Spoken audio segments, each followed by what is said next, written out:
For me, it was just this immediate, we smelled smoke, it started getting windy, and all of a sudden, there's this bright orange sky. And it was just one of the fires tearing through wine country, a scorching wall of flames marching south along the Napa-Sonoma County line. Get out while you can, I guess. And for hours, that was the challenge here, trying to find a path away from this fire when fire was burning in every direction. There's fires everywhere. I've been sent in 3 different directions to evacuate horses. I'm receiving horses. I'm going to do everything I can. Yeah, trying to get out of here. We saw it, now it's getting across the road. It's all bad. Now here's a good example of what drivers have been looking at on Highway 12 tonight. Pretty much a plow through either thick smoke or actual flames. This fire has crossed the highway several times in the last couple hours. It's left drivers stranded on either side of the fire and sometimes actually stuck between several pieces of fire moving around the highway. Sometimes the best you can do is just sort of stand here, let things burn through. Where we're at right now, it's hard to see, and it's super windy, and it's not helping at all. One driver collided with an empty highway patrol cruiser. He later checked himself into the hospital, but ultimately this was an escape. Emergency workers simply trying to get people out of the way of a fire that was never going to slow down. I overheard some guys over there that they got houses and families over there. And daybreak didn't bring much relief. The winds kept driving the devastation through communities like Glen Ellen. Firefighters say the flames jumped over their heads here, leveling homes along both sides of the street. It's everywhere right now. This is nuts. Between Glen Ellen and Santa Rosa, flames continued to burn along roadways and through neighborhoods. Look what we got here. We're in the middle of nowhere right now on Bennett Valley Road, and we're being consumed right now. Consumed by a fire that for hours seemed to be everywhere and entirely unstoppable. And I grabbed a few things. We left, didn't think my house would ever burn down. The whole neighborhood was gone. And Wilson, among all of that and all those people rushing to get out, what was it like? Were people freaked out? I can't say enough about everyone. Pretty harrowing kind of moments there. I never saw anyone panic. I never saw anyone lose their cool or get impatient. I saw a lot of people asking each other, hey, what's it like down there? You don't want to go that way. Right, Why don't we, right. you know, a lot of people trying to figure things out together. And that was the same story from Highway 12 in Napa clear here to Santa Rosa. Then the gentleman you just saw who lost his house managed to laugh about it. So an incredible show of spirit across 2 counties. Right, because people got out and they're safe, most of them. All right. KPIX5's Joe Vasquez has been out on the fire lines all day. He's going to show us, what it's like for these fighters, what they're up against, and he, in fact, is near Glen Ellen tonight. Joe? Right, Alan, we're just up in the hills just north of Glen Ellen. And, these fires, they don't seem to stop. It is a source of anxiety for many people right now in this region, but some people are actually taking it, some people are calm. And in fact, it is a calm between the firestorms. You'll have to excuse Casey Rutledge if he's singing the blues. The fire wiped out his family home. It's complete loss. Everything's gone. Nothing, couldn't salvage anything. Flames continue to rip through Sonoma County. Officials issued a new evacuation order for Trinity Road today. And you can see why. The fire is spreading throughout this area. This is Maple Glen, just off of Trinity. These hotspots are in the middle of rugged terrain and very difficult for firefighters to get to, much less control. Here's an example of what firefighters on the front lines are facing. You see this tree trunk right here, it's smoldering. If it breaks off, it's going to fall smack down in the middle of the street and block it. So containment's at 0% right now. CAL FIRE spokesman Jonathan Cox says firefighters are still in triage mode. We want to get the people out. That's our number one priority is human life. And that has been the case since the beginning. We also want to protect structures, and we also want to use the targets of opportunity with this weather to really get some good containment lines in there. It's a little bit of a dance of trying to do all 3 things at once. In the meantime, folks here are doing their best to be patient as they brace for the possibility of more firestorms to come. Taking it 1 hour at a time. For now, we're checking to see if our friend's generators survived the fire. And and playing a little guitar and hanging out until we find that. KPIX5 Susie Steimel is the only television reporter in that community to show us what is going on. She's with us live. Susie, devastation we saw in Sonoma County, Mendocino County. It looks similar. And a lot of people up here in Mendocino County can feel as though they've been forgotten because they're not able to communicate with people, so not as many people know that it's happening here as well. And today we learned because their communication is so limited up here, if an evacuation order is put in place, police would have to go door to door to alert people because that's the only way they know that they could communicate with people. And residents are worried they could end up trapped. 50 homes, 40 structures, 3 lives, all taken by wildfire in Mendocino County. This disaster isn't garnering as much attention as the Sonoma and Napa County fires have because remote Mendocino is now completely off the grid. So yeah, a lot of people are kind of cut off with what's going on and they're all scared and, so it's not good. Wildfire took out the main cell tower for this area, leaving people without the ability to even dial 911. Desperate for information, they packed into the community library to listen and demand some answers from authorities. Wait, stop. Could everybody just be quiet?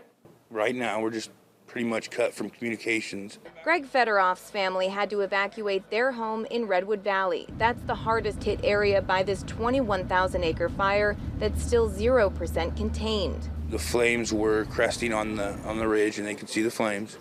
And then they evacuated Pine Mountain, which is where a lot of people that live in Willits reside. ATMs don't work, gas is running low, water in stores is scarce, and people here are growing anxious. Very confusing, almost apocalyptic-like.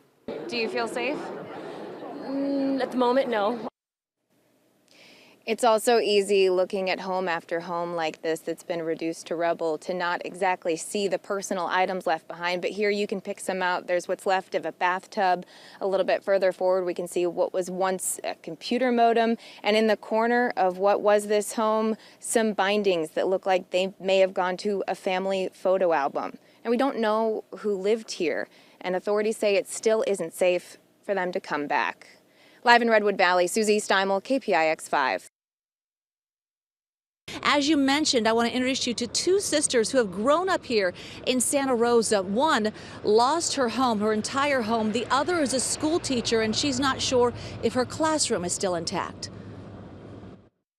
Our front door was right here. Sometimes it's the littlest things that matter most. Oh, here's a mug. When you have suddenly lost everything. Look at that. I've had this since I was a kid. Angela England, her husband, and 3 daughters made it out of the devastating fire with just the clothes on their backs. I've got no more baby pictures, no wedding albums.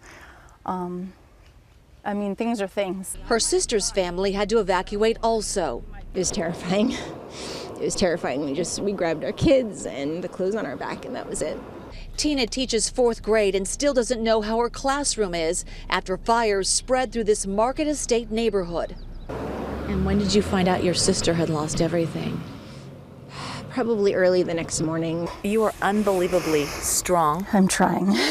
Is that what it is? I'm trying. I've had a couple of days to sort of soak this in. I need to be strong for my kids. They see me cry, they cry. But Angela says home will always be here.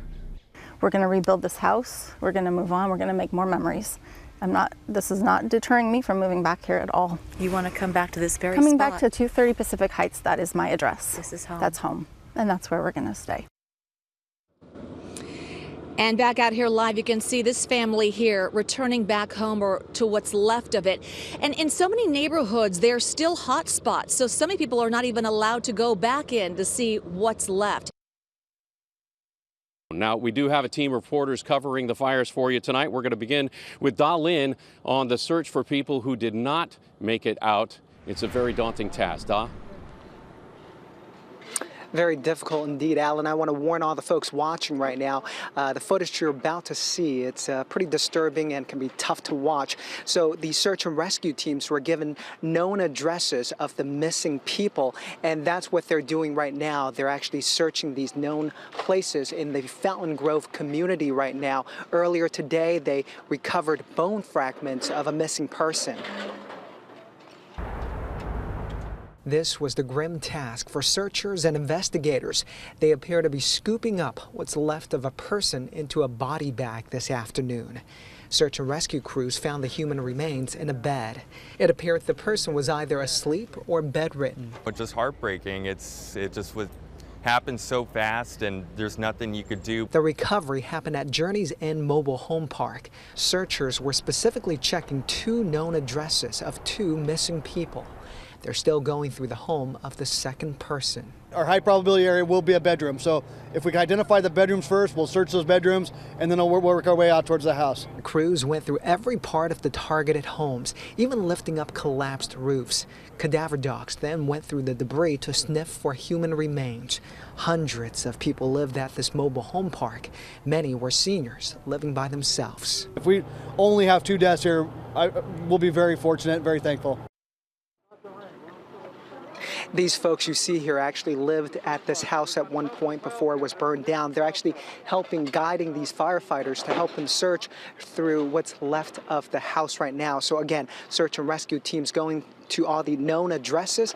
Once that's done, they're going to go back to these communities to do a complete sweep of these different communities affected by the fire. Live in Santa Rosa, I'm Da Lin, KPIX 5. Now, 1 week later, we are getting an exclusive view of the devastation in Coffey Park from Sky Drone 5. Yeah, block after block after block, all destroyed. KPIX5's Kit Doe shows us. Kit. Yeah, we are live in the heart of the burn area here in Coffey Park. Surrounding us is 200 acres of destruction. The sights, the sounds, the smell of it is quite overwhelming. We've seen PG&E crews, dozens of them, working all day long to restore power and gas service out here. They do not have an estimated time of when that'll be done. Officially, this area is not yet open to residents, but we did find one family who managed to make their way in. For the past week, drones have been prohibited from flying above one of the hardest hit neighborhoods in Santa Rosa. Banned, that is, until today. KPIX5 got special permission to fly over Coffey Park, where Sky Drone 5 shows us the devastation stretching all the way to the horizon. We spent the day driving and mapping the perimeter of the burned houses, which is nearly 3 miles all the way around. The massive burn area encompasses about 200 acres of a densely populated neighborhood on Santa Rosa's northwest side. All told, that's 2,800 homes. I just can't believe it, that my house would look like that. 85-year-old Joe Rosa was one of the first homeowners allowed back in. The fire had knocked out the power, so his children had to manually open the garage door and hold it up while they backed out the car and evacuated. The house was one of the closest to the advancing flames and was likely one of the first to go. Joe had lived at 1901 Pine Meadows Drive for 35 years. How are you going to go on with life now? I don't know. I'm going to just live day by day. Today, the family is on the hunt for diamond earrings, coins, pottery, anything that may have survived the intense heat. Joe's wife is suffering from dementia and is near the end of her life. Part of her ceramic angel collection made it. What does it tell you that these angels survived? There's hope, and we'll be moving on. And when she does go, she'll be looking out after us. There are stories of everyday heroes everywhere. Chuck Frampton, seen here using a borrowed fire hose, stayed behind to save his and his neighbors' homes near Towhee Drive on the southern end of the burn area. Neighbors now take turns patrolling for, of all things, looters. He says they recently stopped a pair of men from making off with a gun safe. What's your message to anybody coming in here thinking about looting? Don't do it. Let people go through their stuff. Let people have their things, what they've got left. And our other top story tonight, more than a dozen schools reopened in Santa Rosa today for the first time since the wildfires. KPIX5's Susie Steinmal spent the day at Piner High as students went back to class. I can tell you a little bit about me. I'm so excited to be here. Like most first days of school, students are a combination of excited to be back and anxious about how the day will go. I was really scared last night because I knew it was going to be different. We need to move forward as a class and as a community and as a high school. So how do you teach these adolescents to move forward? Zoe Miller had her students write about it. Moving forward looks like staying calm when we hear sirens. Helping out as much as we can so we can make a difference. She's also pulling from personal experience. I lost my house. She lost her home and everything in it. 2 days ago, she told us she wasn't ready to go back. I'm terrified. I think Friday will probably be the worst teaching day of my entire life. So how was it really? We caught up with Zoe after the final bell. Oh, it was so nice to see them and reconnect. She says her students impressed her with their kindness. They were genuinely concerned for me and each other's welfare, and I think that's really nice to see because teenagers aren't necessarily very empathetic, but these guys were. She was worried her students wouldn't see her as the same person she was before the fires, because she's not. And neither are they. But today, students and staff took the most difficult and most important step in returning to normal by simply showing up. They're here. They're here, and they're good-natured, and they seem to be really happy to get back. These students have been away for 3 full weeks. It's hard to believe it's been that long. Today, 13 of the district's 24 schools were back in session. The other 11 will return on Monday. In Santa Rosa, Susie Steimel, KPIX5. KPIX5 News begins with a new security concern in wine country. We've learned the National Guard is scaling back its patrols, raising fears of more looting in the fire zones. Good evening, I'm Veronica Dela Cruz. I'm Alan Martin. The National Guard checkpoints have played a critical role policing the entrances to burned out neighborhoods. Only on 5, we learned that most of the checkpoints are now gone. Emily Turner went to find out what the plans are now to protect the areas. Emily? Yeah, for example, this is a road, Mark West Springs Road, that at one point was shut down by the National Guard and you could only get in if you had a pass. Well, it's now open, as you can see with all this traffic, opening up these neighborhoods that are completely destroyed and completely exposed. Except, take a look at the horizon. There's not much to hide behind for looters, and so the sheriff's office says they'll certainly be able to keep these safe. For the last 3 weeks, the devastation of David Coronado's home has been a private matter, thanks to the National Guard and the checkpoints they man, keeping out the public. I don't want to go see anybody else's tragedy. I don't want anybody else to see ours. But the Guard's presence is now being phased out. At one point, there were 900 National Guard soldiers staffing 50 checkpoints in unincorporated Sonoma County and Santa Rosa. Now there are 80 soldiers and 7 checkpoints left in the city of Santa Rosa. The county doesn't have any checkpoints, the sheriff says, but Rob Giordano doesn't think his deputies will have a problem patrolling. We're always worried about looting, but frankly, that's going to happen in the areas where the houses are, and we put the people back into the houses to stop that.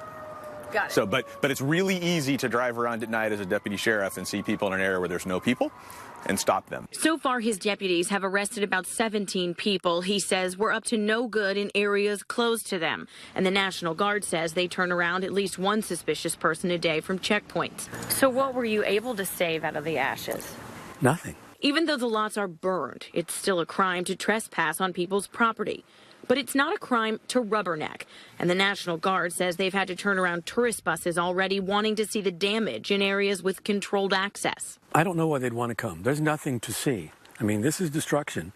And it's, you know, it's a personal kind of tragedy. And I guess this would be kind of stopping to look at a body on a freeway in a wreck. Along with those 7 checkpoints, the National Guard does still have a presence remaining at the 2 remaining shelters. It's at the Aquatic Center as well as at the fairgrounds. Guys? There are 248 burned out cars in the streets of Coffey Park. They sit in a jurisdictional no man's land inside a neighborhood that is no longer habitable. So the Santa Rosa Police Department has called in Joe Crean to come clear the burned cars out.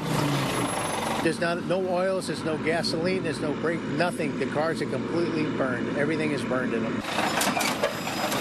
It's a massive job that extends beyond Coffey Park and one that also hits home. Joe's daughter lost her home in the fire, so for her and his community, he's clearing and scrapping for free. We're doing this for the county, for the cities. We're doing this for free because to help the community out, because we're in a turmoil right now, and we want to do right with everybody. And Sonoma County needs us, basically. He answers the call by taking the charred shells and loading them on his trucks one by one. They go to his yard where they get smashed into scrap, then sent to a recycling center in Redwood City, clearing the way for debris cleanup. All of the cars being towed away have been photographed for the Santa Rosa Police Department. They've also written the address where they found that car, and then they mark it with a circle and an X in it so that Joe knows this is one of the cars that he needs to tow away. We've gotten a lot of questions about insurance. Well, all of the insurers that we've talked to have told us they've handled most, if not all, of their insurance claim on automobiles within the first 36 hours of that fire. Joe's also contracted to take the cars cleared by the Army Corps of Engineers from properties. About 600, he says, in Coffey Park alone, and an estimated 9,000 in the entire county. It's going to take us a few months. We're just trying to do our best for everybody, and we're going as fast as we can. And back out here in Coffey Park, you can see just from looking at the inside of this burned out van, there's really nothing left to scrap. But what there is from Redwood City, Joe tells us, ultimately this gets shredded and then sent to China, where poetically it is made back into cars and sent back over here. In Santa Rosa, Emily Turner, KPIX 5. It's hard to believe thankfulness could survive a landscape like this. But in Coffey Park, gratitude wears a hard hat and comes with the sound of backhoes, trucks, and debris removal. They're busting their butts to get out there and work as hard as possible to help people. And they're not working, they're not doing a job, they're actually helping. Every time they walk away from a lot, they're getting somebody a step closer to being back in their house. While most people celebrate Thanksgiving with their families, the men and women contracted by the Army Corps of Engineers are traipsing through mud, making sure burned lots are cleared of debris, and doing it as fast as they safely can. This is where the water is. It's why single mom Emily Pip is foregoing the holiday with her son. I feel it's important to teach them this kind of stuff and their sacrifice for things to get better. Once you get out here and you see what's going on, your whole thought process changes. You know, you have the homeowners coming up to you, you have your company coming up to you, you feel really appreciated. You don't just feel like, you know, an employee anymore. You feel like you're giving back. So today, gratitude also comes in the form of food. Team Gelati is feeding its 500 members a Thanksgiving meal in the middle of their workday. And fire survivors like Jeff showed up to help serve it. It's a way to give back to the folks who are giving up so much for him and his neighbors. They're sacrificing making memories that they'll have. And when you're in my position as a fire survivor, that's all we have left are memories. And we know how valuable that is. And it may not be something that they're aware of, but we're very, very aware of it. And I wanted to come down and say thank you because they're sacrificing that to help us get back in our homes quicker. Because these men and women have been out here 7 days a week, 12 hours a day, they have gotten to the point, contractors say, that they've cleared about half of the homes in Coffey Park that have signed up for Army Corps debris removal. In Coffey Park, Emily Turner, KPIX 5. A big milestone in the wildfire cleanup. Just a couple of hours ago, the government released 56 properties in Sonoma County and the city of Santa Rosa back to their owners. The lots have been cleared of all debris and the properties passed environmental testing. This means the owners can start to rebuild on those lots tomorrow if they can. This is the first batch of lots to be officially turned over to owners. Of course, there are still thousands more that have to be cleared. But KPIX5 reporter Emily Turner says this is a big step in the rebuilding process. And in fact, one developer in Coffey Park is moving fast. Emily?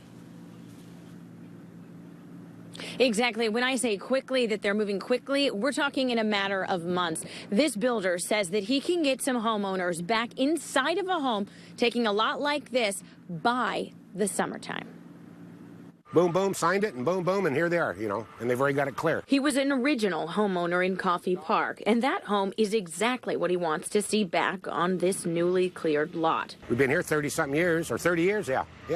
and we just want to get back in it real bad. And that's why he's already working with builders to make it happen. One of those builders is John Allen with APM Homes. He's got 9 of the original Coffey Park floor plans and a plan to rebuild 500 lots. The emphasis on utilizing the same footprint and floor plan is to fast-track the process through the city so we can essentially get an over-the-counter permit and get these homes built back very quickly. He's talking move-in dates next summer and is already bringing the old plans up to new codes, as well as working with financial institutions to have funding in place for the people who want to build with him. The more who do, the cheaper it becomes for everyone, he says. If we were to take on one single home as itself, you could be looking at pricing from $300 to $350 a square foot. By taking and dividing that cost over 20, 30, 100 homes, you can then get that cost down to $240. He says the contractors are lined up and ready to go. He's just recruiting the neighborhood. But for folks like Lloyd, it's a no-brainer. I'm not hunting for any more or any less. Just want to get it done to where we can get inside of it. The city of Santa Rosa is doing everything they can to make sure that this process moves as quickly as possible. Also, they've brought in an outside contractor who is operating an entirely separate permitting center to deal specifically with fire-related permits so that folks who lost their home or had to move because of the fire are able to get back into their home as quickly as possible. Reporting live from Coffey Park, Emily Turner, KPIX 5. There's still some holiday spirit in the Coffey Park neighborhood that was destroyed by the North Bay wildfires. It is thanks to a former neighbor determined to bring in some holiday cheer. KPIX 5's Emily Turner is live in Santa Rosa with a story. Emily? Veronica, it's amazing what a little bit of holiday spirit and a lot of AA batteries and battery-powered lights will do. But it has made a huge difference here at Coffey Park, not just in what you see, but in how it feels. It is burnt and charred by day, but by night, Coffey Park is something else entirely. Thanks to Ronnie Duval and his crew, the neighborhood is illuminated and festive, even if its residents don't quite feel that way. That actually brings a little bit of hope and a little bit of joy. I have not been able to get into the Christmas spirit at all. I'm trying to, because I have an 11-year-old son, trying to make it as normal as possible for him, but we haven't really gotten a tree or decorated. So Ronnie decorates for them. He lost his home in the Atlas fire and used to live in Coffey Park, so this is a way to cope and to give hope. You can burn a residential community down, you can take any of our personal effects, but you don't have an ability to steal our Christmas spirit. So this is a way to show that we are Coffey strong, we are Sonoma County strong, and we are people that will rise above these ashes. What started with 30 strands of lights a few days ago has now become a full-blown holiday affair. More than 30 trees have been donated for vacant lots. 500-plus strands of lights are hung, and even the most devastated fire survivors have to admit that helps. It's a holiday-style rehabilitation of spirit that starts up at 5:30 when the sun goes down. With each twinkle and each tree, neighbors say, they've been given a gift that's far more valuable than anything they could open on Christmas morning. Coming down here last night, I was in awe. Tears brought tears to my eyes, but it was tears of joy, and feeling like we as a community, as a neighborhood, have band together and tried to make what's best of a horrible situation. And the best way to see all of these lights in this festive neighborhood is to take a drive down Hopper Avenue through Coffey Park. If you're interested in helping, whether it's to donate your time or to donate more AA batteries or AA battery-powered lights, you can go to facebook.com/Christmas in Coffey Park. Reporting live in Santa Rosa, Emily Turner, KPIX 5.